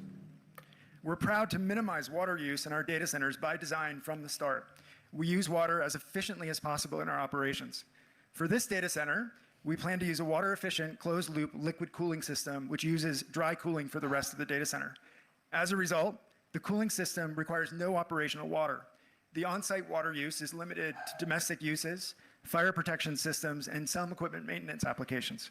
To put that into perspective, our annual water use is actually less than a typical Alberta golf course. At Meta. And this is the biggest concern, I think, of data centers in the absolute immediate, especially when you look at the data centers within the United States. So I'm glad they actually went this route. But next, Unfiltered with Cal says, who cares? I mean, it's a detail. Gas is jumping 5 cents in 48 hours. Summer record highs are on the way for largest oil reserves on the earth. But go fill up your tanks today. Well, and this is the thing. The government is investing all this money in these pipelines, but they're going to keep the carbon tax on there because they're going to pay the carbon tax to themselves. And even if they decide to sell oil at cost to the Canadian public, which I don't think would ever happen, but even if they do, they're going to be paying way above cost because there is still that carbon tax on there. More money laundering, essentially. Hey, Canada. Quick FYI for your wallet. If you need gas, go right now because prices are jumping 4 to 5 cents per liter in the next 48 hours. The national average is going to hit about 168. And guess what? Analysts are saying that we are on track for record highs this summer. Perfect timing for road trip season. But hey, it's not like we're sitting on the 4th largest oil reserves in the entire planet or anything. We literally have 160 billion barrels of oil right now, right under our feet. But who cares? I mean, it's a detail. It's a detail. Just keep swiping that credit card. Fill up today, friends. It's going to be a long and expensive summer. Yeah, it's going to be interesting what happens. I think that a lot of what's going on in Iran is Trump manipulating the world economy. It's putting a lot of pressure on the globalists, specifically within the EU. So, and the United States has record amounts of oil because they're going into Alaska. They're deregulating extraction of oil out of Alaska as well as Venezuela. So a lot of places that are struggling for oil, they're now having to buy from the U.S., which is having a big advantage for them. So the longer this thing goes on in Iran, it may be better for the U.S. overall. True.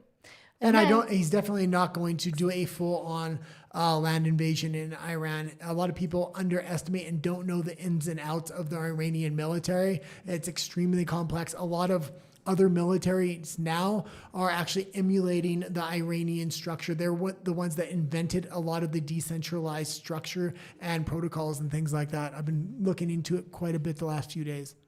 Next, Jasmine Lane says, quote, the loudest stories right now have the least evidence. That should bother people more than it does. A lot of things should bother people more than they do currently. And they're arguing about identity and moral standing and who owes who an apology. All of the tangible things are quietly falling apart. The dollar, the debt, the backlog in our courts, this fracture of the global order that doesn't actually exist outside of headlines and press conferences, the alliance that nobody can name. They have consequences you can point to, but fear doesn't need evidence. It never has, and that's why it's so successful. Victimhood doesn't need a metric. Moral superiority, it really doesn't have a single fact to back it up most of the time. It just needs you to feel something, and then you stop asking questions right after, right? And that's the tragedy of Canada right now. And it's not that people are sad or angry, because, anger that's pointed at the right thing is actually really useful. I think it's that so many people are angry, and they've been handed this story that feels enormous and important and morally certain, right? It feels confident, but it's built on sand. It's built on sand. There's no results, no endpoint, no accountability, just more fear, more big announcements. Yeah, and I think she hit it straight on. Canada is in an absolute collapse at this point. Mm-hmm. And lastly, I don't know if we can show this on YouTube, but lastly, Tommy Robinson says, quote, invaders. Oh, yeah, we can. The bird was one of these migrants tries to get a bird, I'm assuming to kind of cook it. They went after the cats first. Now they're going after the birds. That being said, somebody calls the individual out, and I believe they let the bird go. Good. Invaders catching and killing gulls or seagulls in broad daylight in modern, quote unquote, England. Get these backwards people out.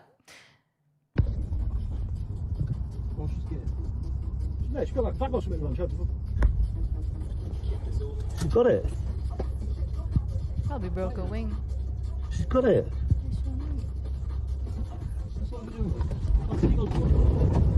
Oh, what the fuck are you doing with that seagull?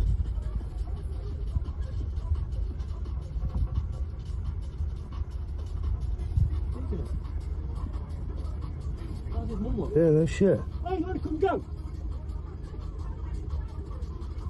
Car hit him. She's not Probably a very important doctor or lawyer or, engineer that is very necessary to stay within the country.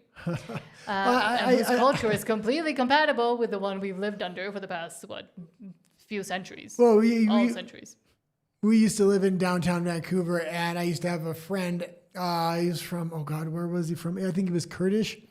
And he actually used to buy goats and then slaughter them in his, he used to bring it up in the elevator and slaughter it in his bathtub of all things. That's so mean. I know. Okay, back to your comments. Outside looking in. Somebody went to his house and it was like, why do you have a goat in your bathroom? Because he hadn't done it yet. And then that's how the whole thing came out. Ew. Outside looking, again, some cultures are just not compatible and it shouldn't be racist or xenophobic or whatever ick or ob to say that.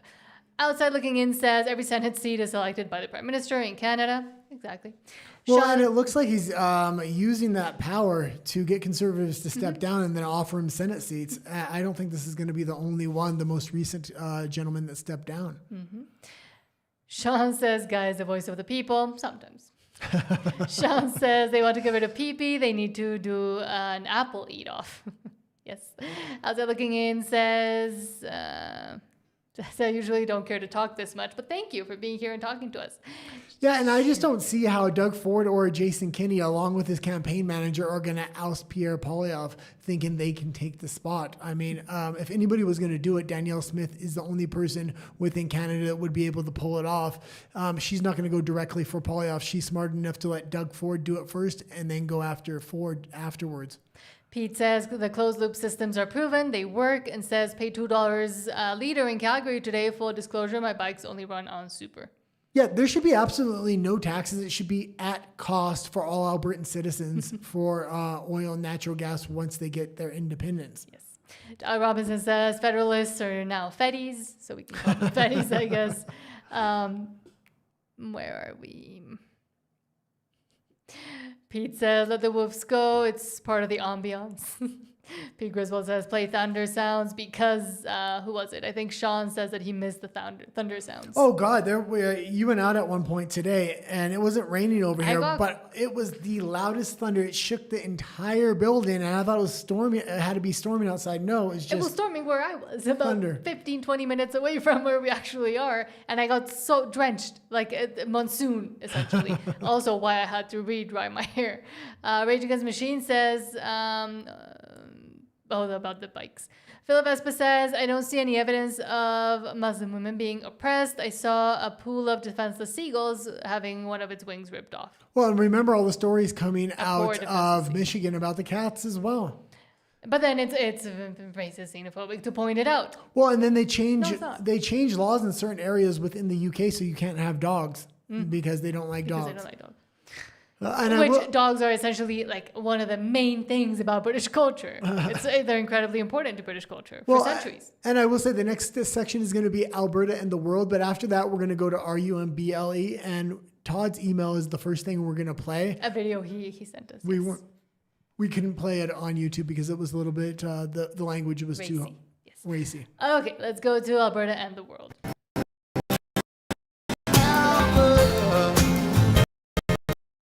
Well, that one's also glitching, so I'll put you out of your misery, and let's just start with... you might have to re-render them or something. No, it's the OBS and the internet. Freedom Whiskey says, liberal woman is immune to facts. This woman refused to accept that Trump worked with Rick Grinnell to decriminalize homosexuality, which he did.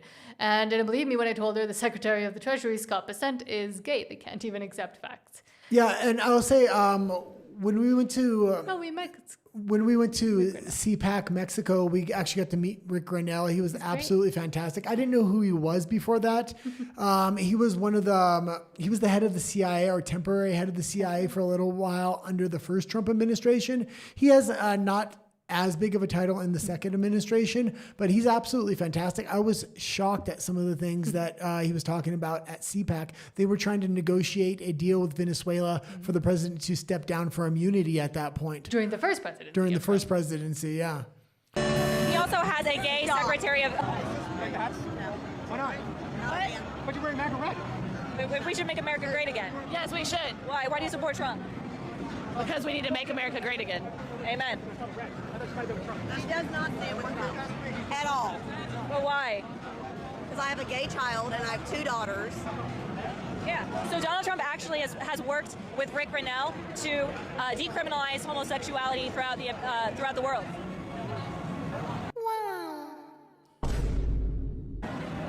He also has a gay Secretary of the Treasury. No, he does not. No, he does not. Yes, he does. Go look up the Secretary of the Treasury, Scott Bessent. He is gay. What? Go look up the Secretary of the Treasury. I want you to Google it. I can't believe you would like that. Someone that liked, he's a How? 13 counts. Where, like who? It's been proven. Who? Okay, and you can leave it there. And I will say, Scott Bessent is one of the major figures within this new Trump administration, really going after the banking industry and the global banking industry specifically. So he is a crucial part of this administration. And a lot of people don't know, Donald Trump was the first one to run on gay marriage, legalizing gay marriage. It was not Barack Obama. Barack Obama actually ran against that when he was running and then changed his stance once he was in office. Donald Trump was the first president to actually run on gay marriage. Now, run supporting gay marriage. Gay marriage had already been. Now, I may disagree with that, but I will say a lot of people don't understand Trump's basic policies. Yeah, but again, gay marriage had already been approved, but he ran as the first president to actually support gay marriage.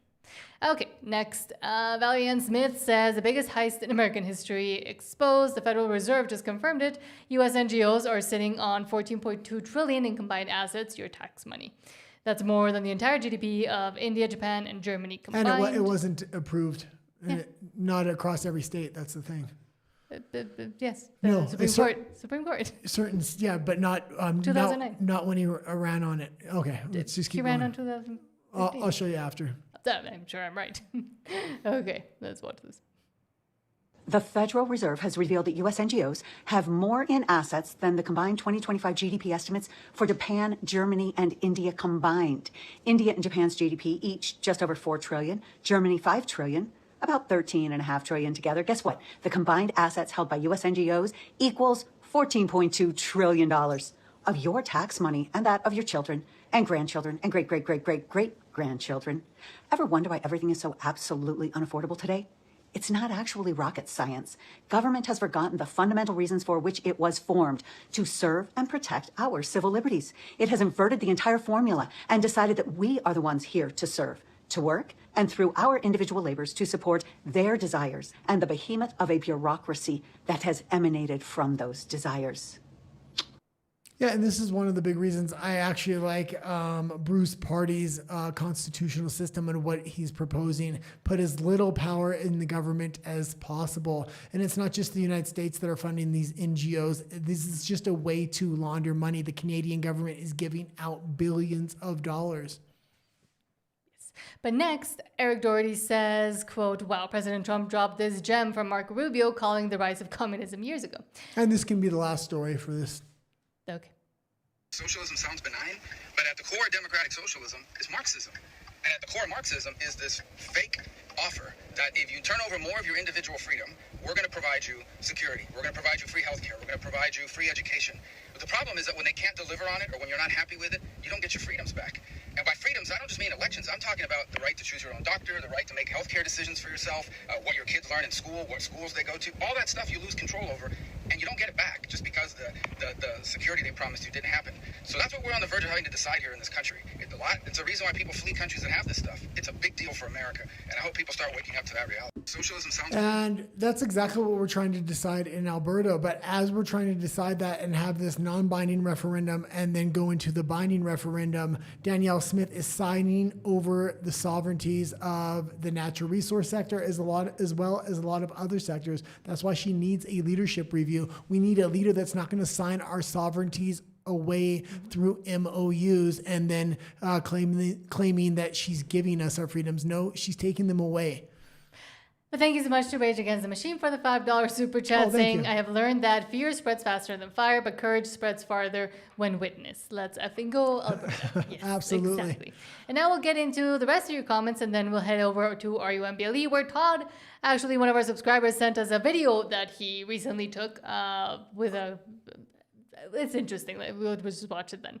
Sean says the poor American girl in Ireland who was brutally unalived, thank you for putting it that way, by her Pakistani boyfriend after being pro-immigrant content creator. Very sad, but they will turn on you when you're not useful anymore.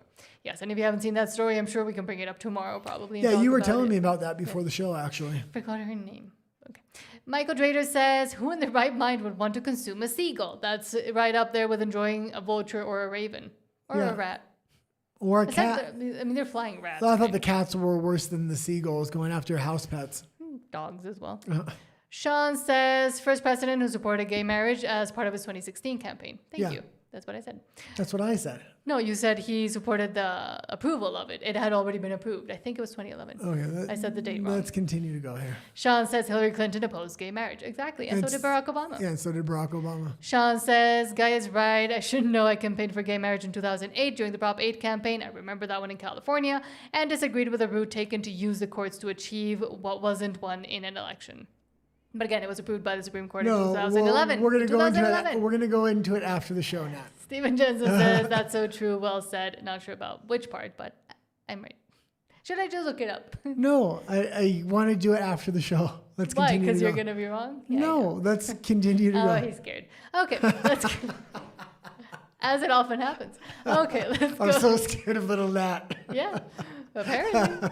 Okay, now let's go over to, Rage Against the Machine says, protect your animals if these invaders live around you. And in Canada, if they don't already, they soon will.